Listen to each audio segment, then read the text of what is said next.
Hi, this is Barry J. McDonald, and I'd like to welcome you to today's blog post over at writecom.com. And today I had a look at 4 ways to sell more books with the back matter of your book. Because as you probably know yourself, once your reader comes to the end of your book, it's make or break time. You know, what are you going to get them to do next? So these are a couple of things you could try out and make use of to sell more books and to build lists of readers, etc. So the first thing I would recommend you should do is give a free sample of your book. Now, it's probably common sense, and maybe you've already been doing that. In my own case, I had a series of fiction books, and I had done that in each of those books. At the end of each book, I gave a sample chapter from the next book, and to use this to best effect, I'd recommend you should the piece you should put in should end on a cliffhanger. You know, it should end at a high point where the reader is just kind of left wondering what's going to happen next. So they feel compelled then to click the link to go through to buy the next book or download the next book or whatever action you want them to do. But that's what I highly recommend doing, is to give a free sample of your book, and don't even leave much of a pause between the end of that book and leading into the next one, because at the end of the day you don't want your reader to close off the book or switch off their e-reader. You want to keep them going. So that's why I highly recommend that you shouldn't leave much of a space between the very end of your book and then straight into the next one, because you have that reader with the book open or the e-reader turned on, so you want to keep them going.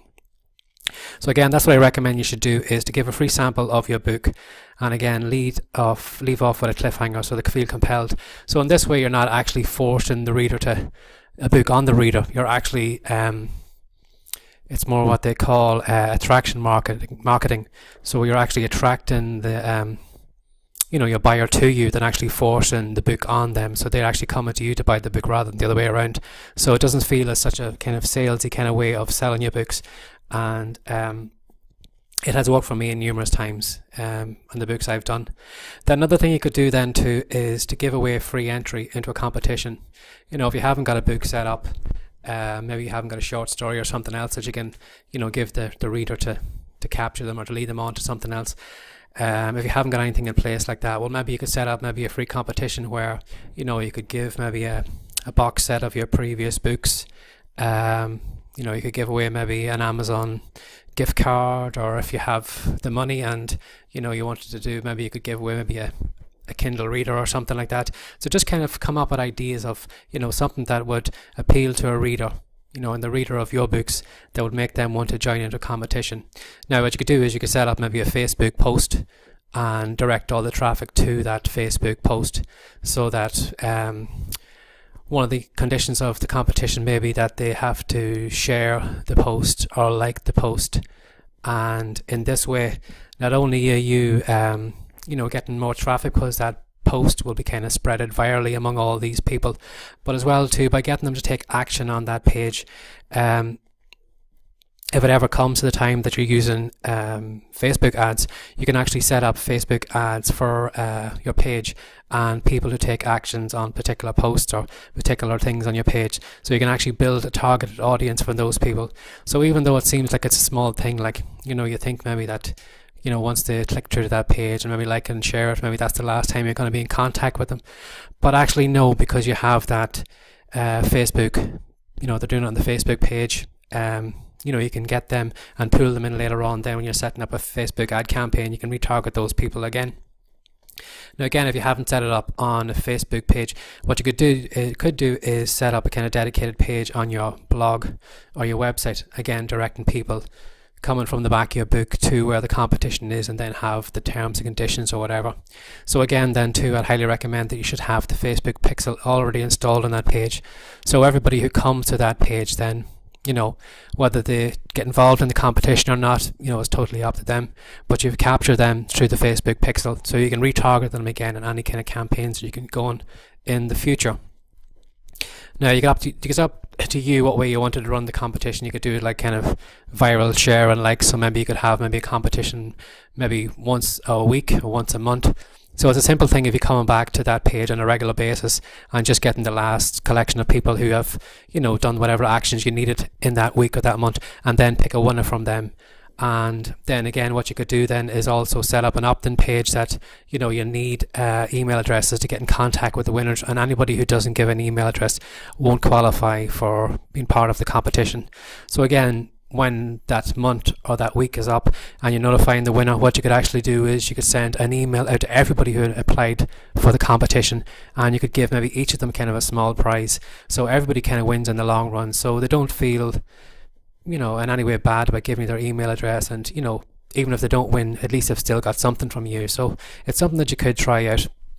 Or another thing then, if you didn't want to set up the Facebook or the website page yourself, what you could do is go to a website like rafflecopter.com and set up your giveaway there and let them do all the heavy lifting for it.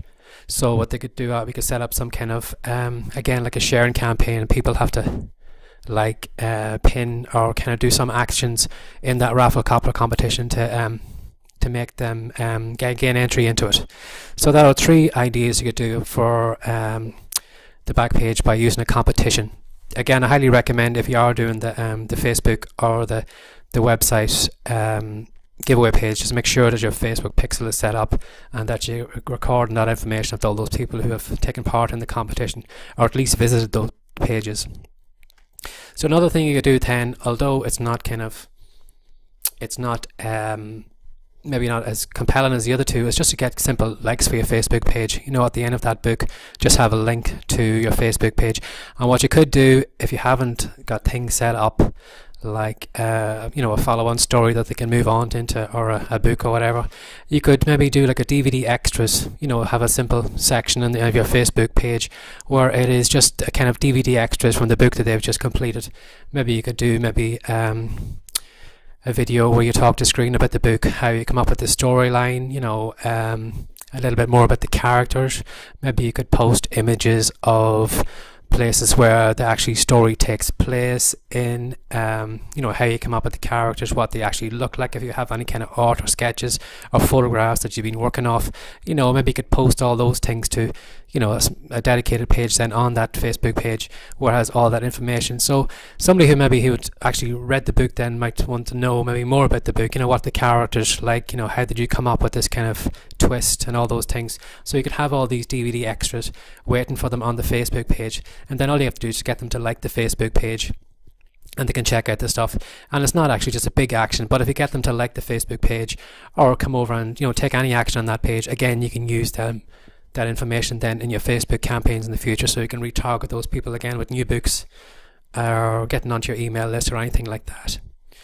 So another thing you can do then, and this the final one is, and it's something I'm using at the moment, is to use a WordPress plugin called Leadifly. That's Leadifly. And what it does is you can set it up with Facebook, and it's a simple kind of hyperlink that you can give. But what I like about Leadifly is that the way it is nowadays, a lot of people are kind of a bit more security conscious, and when it comes to opt-in pages, not everybody wants to give their name and their email address or anything like that because they're afraid of being spammed and getting stuff and junk sent to them in their mail inbox. And because of that, a lot of people maybe just use kind of once off kind of email addresses and just kind of pop it into your opt-in box. You don't actually be able to contact those people, so it's actually a waste of your time. But what you could do is you could use Leadifly. And what it does is it sets up a simple link that when people click on it, they will receive a kind of small notification box from Facebook asking if it's okay for Facebook to give this third party your email address and your name. So what they're doing is, rather than them actually filling an opt-in form and giving the name and the email address, Facebook will actually give it straight to you. So by them actually clicking on the link, they don't have to fill in any details. All they have to do is just click the small box and say yes, it's okay, and then they can pass through then to whatever gift, whatever page or whatever you're sending them to on that link. So for example, if you had maybe a follow-on book, you could set up a Leadifly link. So all that person just has to do is click that link, accept the terms and conditions from Facebook, the simple thing that it's okay to give your email address their email address to you, and they go straight through then to pick up that free book. And there's no kind of opt-in forms or anything to fill in. It's just a matter of clicking that link and just clicking OK from Facebook, and you have now got their Facebook email address and name. So you're guaranteed then that is the email address that they're looking to at a regular basis, and it is the true one. So again, you can put them then in an autoresponder and then keep in contact with those people then on a regular basis when you've got new books out or any promotions or anything else that you have. So that has been 4 ways to get more book sales from the back of your book. The first one was give away a free sample of your book, again ending with a cliffhanger or a short story or something like that. The second one then is to give away entry into a competition. So whether you want to do that on your own page, your Facebook page, your website, or use something like Rafflecopter, you can do that. Again, then the third one was to get people to your Facebook page and set up kind of DVDs, extras, all the different things that they're involved in your book, and help you put it together. And then the last one then is just using a simple WordPress plugin, Leadifly, to capture people's email addresses without actually using the email opt-in box. So again, these are only 4 ways. There's probably more ways if you sat down and thought about it, that you could get people to click through and to get them into your sales book funnel. Because once you have them in a funnel, it's important to keep them there, because with so many books being released every day, it's easy from a reader to jump from one book to the next book and maybe never come back to you again. So that's why it's important to, once they have them at the final kind of pages of the book, that you have something set up that'll capture them in some way so you can keep in contact with them and sell more books to them.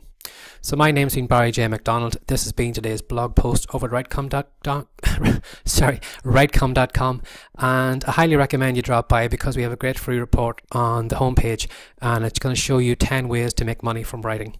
So if you come on by, click the link, you can actually see what the Leadifly plugin, what it's like in action, because that is how I've set up the opt-in for the free report. So take care and have a great day. Bye bye.